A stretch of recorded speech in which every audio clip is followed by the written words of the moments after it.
Toujours avec souci de vous apporter des conseils afin de vivre un mariage heureux.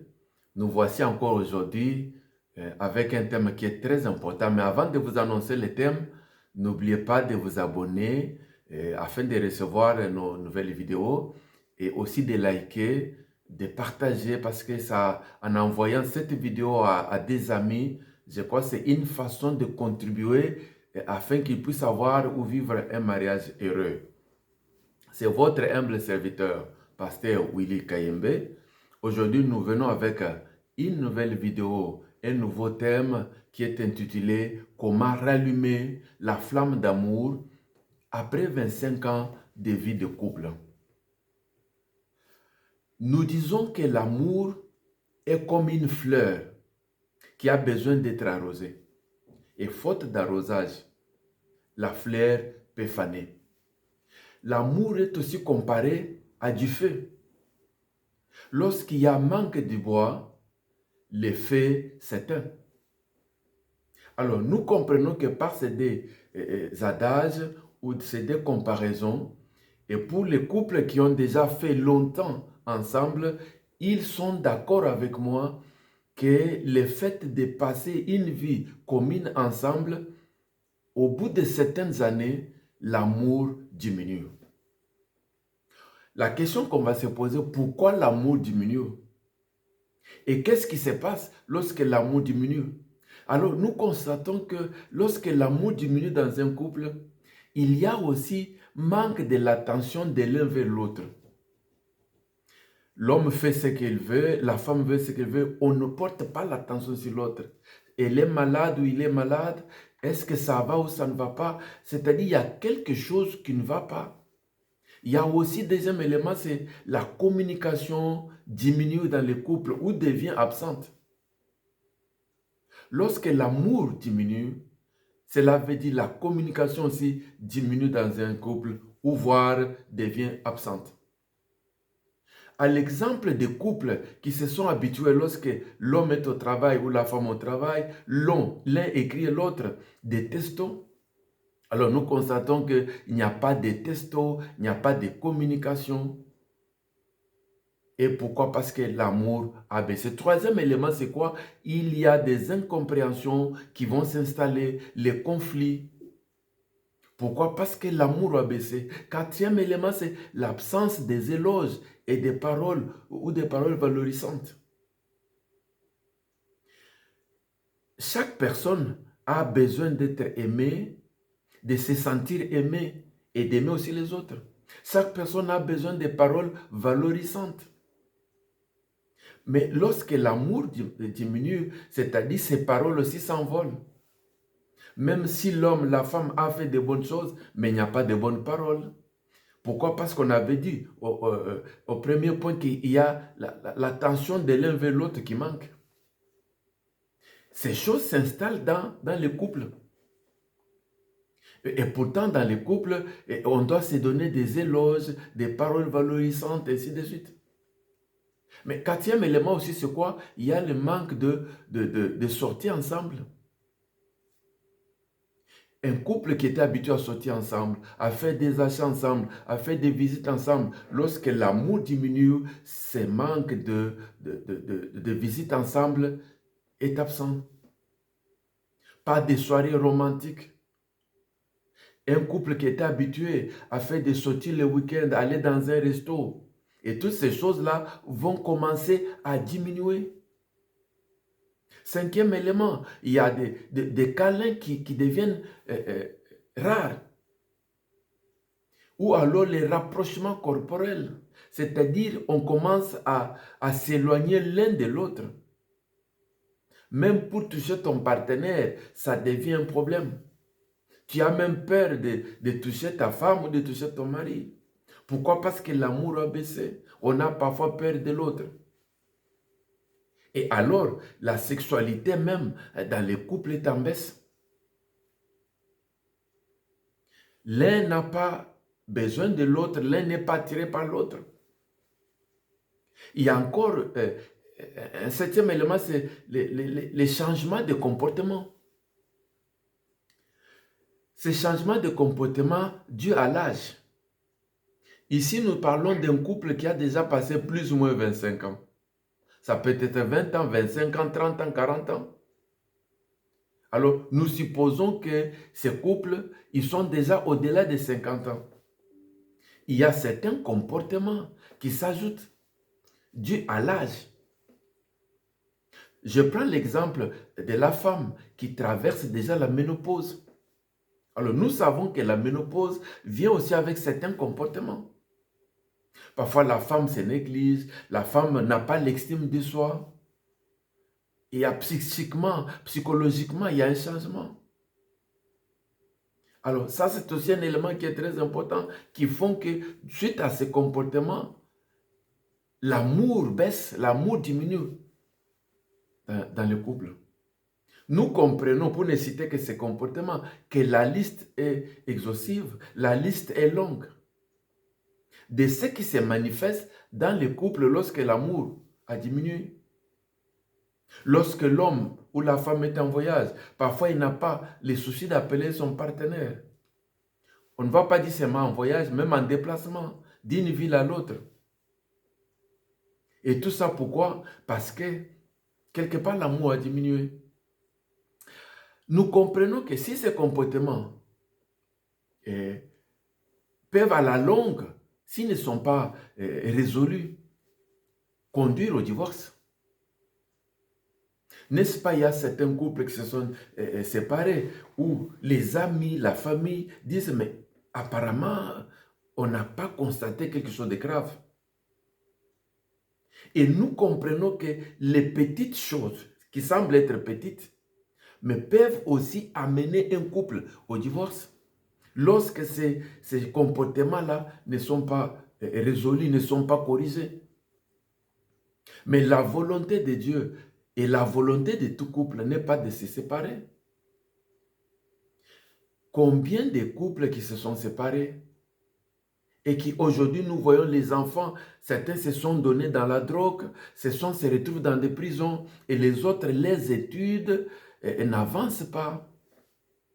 Chers parents, comprenez que le divorce, c'est vraiment quelque chose qui conduit les enfants au chaos. Non pas seulement les enfants, mais aussi les parents. Je crois qu'on en a déjà parlé dans une de nos vidéos. Les conséquences des divorces. Les hommes ou les femmes qui ont eu des AVC, des maladies, certaines maladies, et voire même certains qui sont morts à cause des divorces, ils n'ont pas supporté les chocs. N'est-ce pas, il y a les autres qui sont devenus des ivrognes. D'autres ont eu des maladies par-ci, par-là, à cause des divorces. Alors, nous comprenons que ces genres de comportements ne sont pas négligés. Parce que lorsqu'ils ne sont pas réglés, résolus, ça peut conduire un couple au divorce. Et là, pour remédier, ça devient encore compliqué. Et là, je vais donner un exemple de couples ou de personnes âgées qui ont déjà des petits-enfants, mais qui se sont séparés. La question qu'on se pose, comment un couple qui a déjà passé 40 ans ensemble, 30 ans ensemble, 50 ans ensemble, arrive-t-il à se séparer? Mais c'est parce qu'il y a ces choses. Il y a la monotonie qui est venue s'installer. La monotonie dans tout ce qu'on est en train de faire. Quelque part, on dit, mais je le connais, il est toujours comme ça. Et là, il y a la baisse d'amour. Alors, chers amis, nous comprenons que quels que soient ces comportements qui se sont installés dans votre couple, il y a toujours possibilité de rallumer cette flamme d'amour qui a baissé dans votre couple. Mais il reste à savoir qu'il y a toujours des solutions, mais que tout est entre vos mains et que vous êtes les maîtres de votre destinée. Vous êtes les maîtres de votre malheur ou de votre bonheur. Laisse-moi vous dire que le malheur ou le bonheur d'un couple ne dépend pas d'abord de la belle famille, ne dépend pas des amis, mais ça dépend de l'homme et de la femme, de la manière dont vous gérez votre couple. Alors, nous venons avec cette vidéo pour dire c'est encore possible. C'est encore possible que vous puissiez remédier, rallumer l'effet de l'amour afin de vivre un couple heureux, épanoui. Alors, parmi les éléments qui sont très importants pour rallumer la flamme d'amour, nous commençons par le premier point qui est d'abord la communication. La communication est la base de toute chose. C'est au travers de la communication qui est d'abord primordiale et où on doit chercher à diagnostiquer pourquoi notre couple est à ce niveau. L'homme doit s'interroger où est ma part dans cette situation, de même aussi la femme. Quelle est ma responsabilité? Ici, chacun doit reconnaître parfois qu'il y a certains comportements qui sont dus à l'inconscience de la personne. Tu poses certains actes, mais toi-même tu es inconscient. Mais le fait de dialoguer, le fait d'en parler, ça va réveiller l'autre. Pour qu'il comprenne, oui, ce que j'ai toujours fait là, ça fait du mal à mon partenaire ou à ma partenaire. Alors, nous comprenons que d'abord, le point numéro 1, c'est la communication. Et nous n'oublions pas aussi que pour que l'homme et la femme puissent s'aimer, au départ, c'était quoi? Ce n'était pas d'abord le cadeau, mais c'était la communication, le dialogue. Quand l'homme a dit que je t'aime, j'ai parcouru toutes les villes, les villes, mais j'ai vu que tu es la plus belle. Mon âme est attachée, mon cœur est attaché à toi. Ce sont les paroles. Alors, n'oubliez pas que la communication, donc les paroles, c'est d'abord la première place pour diagnostiquer, pour revenir ensemble, pour rallumer encore la flamme de l'amour. Alors, le deuxième problème, c'est lorsqu'on a dialogué dans la communication, on a diagnostiqué les points, c'est-à-dire arriver à résoudre les conflits, s'il y en a évidemment. Parce que dans certains couples, la flamme d'amour peut diminuer, mais pas forcément qu'ils ont des conflits. Mais au cas où il y a des conflits, c'est-à-dire résoudre ces conflits. Quelle est ma faute? Quelle est la faute de l'autre? Et comment y remédier? Et le troisième élément, c'est il faut se pardonner. Comme nous le disons, dans un couple, il n'y a pas un homme qui est parfait et il n'y a pas une femme qui est parfaite. C'est-à-dire chacun vient avec ses qualités, ses défauts. Mais lorsque l'homme, la femme, reconnaît que ma femme, mon mari est comme ça, et ça c'est un de ses défauts plutôt, mais c'est arriver à se pardonner. Se pardonner et avancer ensemble, bien aimé, lorsque dans un couple, il n'y a pas le pardon, ça risque d'être compliqué. Sans le pardon, on revoit toujours les erreurs d'il y a 5 ans, il y a 10 ans, mais tu m'avais fait ça, tu avais dit ça. Et là, ça risque de devenir des blessures intérieures. Et tout ça, ça complique la vie d'un couple. Donc, le troisième point, c'est se pardonner. Quatrième élément, c'est quoi? C'est souvenir de votre début, c'est souvenir de bonnes habitudes que vous avez lorsque vous avez commencé. Voilà pourquoi il est toujours recommandé à des couples de passer des moments, de se parler comment vous avez commencé votre couple. Je sais que les enfants, nos enfants aiment ça, nos petits-enfants aiment ça. Moi, personnellement, j'ai des petits-enfants, quand je leur parle comment j'ai rencontré les grandes-mères, ils sont heureux, ils aiment toujours, ils disent toujours, grand-père, raconte-nous, raconte-nous. Et lorsqu'on parle de ces choses-là, en se comparant de votre comportement actuel, je crois qu'il y a de quoi voir des choses à corriger. Cinquième élément, c'est avoir l'habitude de faire des choses ensemble. Il y a beaucoup d'hommes qui s'éloignent de la cuisine, qui s'éloignent de leurs femmes, mais plutôt, lorsqu'on veut rallumer la flamme d'amour, chercher à faire des choses ensemble. Lorsque ta femme est dans la cuisine, entre ne fût-ce que faire sortir les assiettes. Ne fût-ce que faire sortir les assiettes, c'est déjà quelque chose. lui dire quelque chose de bien. Oui, vraiment, je sens que la cuisine d'aujourd'hui, vraiment, ça va donner encore l'appétit. Et ce sont des petites choses, mais qui font du bien à l'autre. Et voire même la poubelle, ainsi de suite. Des randonnées, sortir ensemble, faire un peu de soirées romantiques. Demandez-vous un peu, est-ce que vous êtes sortis un peu, aller dans un restaurant, prendre ne fût-ce qu'un repas ensemble. Bien-aimés, la vie est maintenant. N'attendez pas demain, n'attendez pas au ciel. Au ciel, il n'y aura ni homme ni femme. On sera comme des anges. Les mariages, c'est maintenant. Profitez-en ou profitez-en. Organisez un peu de soirées ensemble. Si vous avez des enfants, s'il y a les grands-parents qui sont là, allez déposer les enfants chez les grands-parents. Faites un peu de sorties ensemble. S'ils sont adultes, faites un peu de sorties comme ça. On ne dit pas de faire de longs voyages, même quitter votre ville, aller vers l'autre ville. Ces moments-là, ça fait du bien. C'est tenir la main quand vous faites la randonnée, quand vous sortez. Posez-vous un peu la question, c'est depuis quand vous êtes tenu la main? C'est depuis quand vous êtes donné un peu de câlin? Donc ici, nous parlons d'avoir l'habitude de faire des choses ensemble.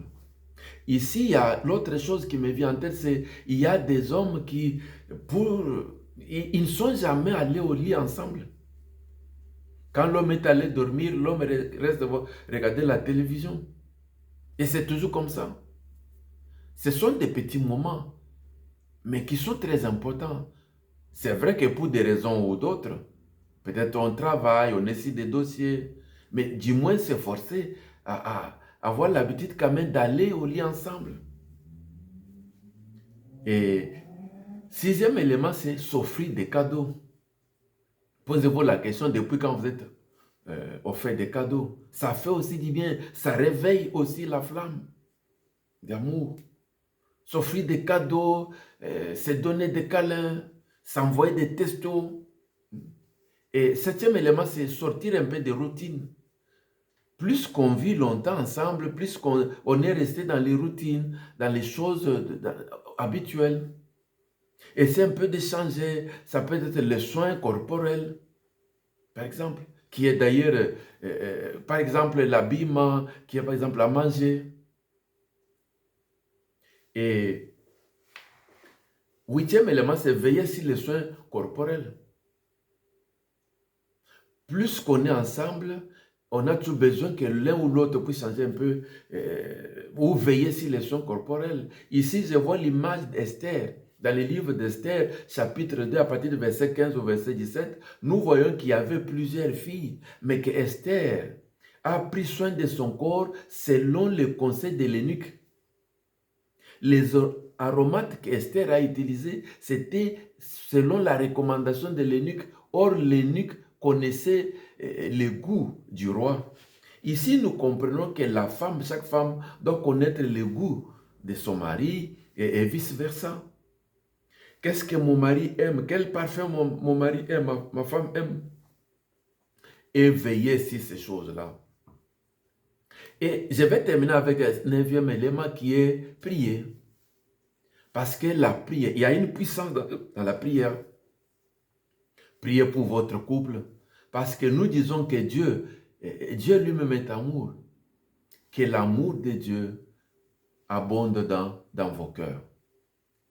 Alors nous comprenons, bien-aimés, que les petites fautes qui se passent dans un couple affaiblissent, dégradent aussi l'amour. Alors nous avons dit que plus on vit ensemble, plus on constate les fautes de l'autre. Et cela aussi impacte sur l'amour. L'homme ne fait pas sortir la poubelle, l'homme ne m'aide pas dans les tâches ménagères, il ne m'offre pas de cadeaux, la femme ne cuisine pas à l'heure prévue ou convenue, elle ne lave pas ou ne repasse pas mes habits, ainsi de suite, elle ne s'intéresse pas à moi. Alors, nous disons qu'il y a ces solutions que nous venons de vous donner. Alors, nous disons que la vie de couple est entre vos mains. Tout dépend de ce que vous faites. Alors, nous vous demandons d'être humble, de sortir de votre ego afin de chercher le bonheur de votre couple. Afin de rallumer, c'est encore possible. J'espère que cette vidéo a béni quelqu'un. Soyez bénis. Merci. Au revoir.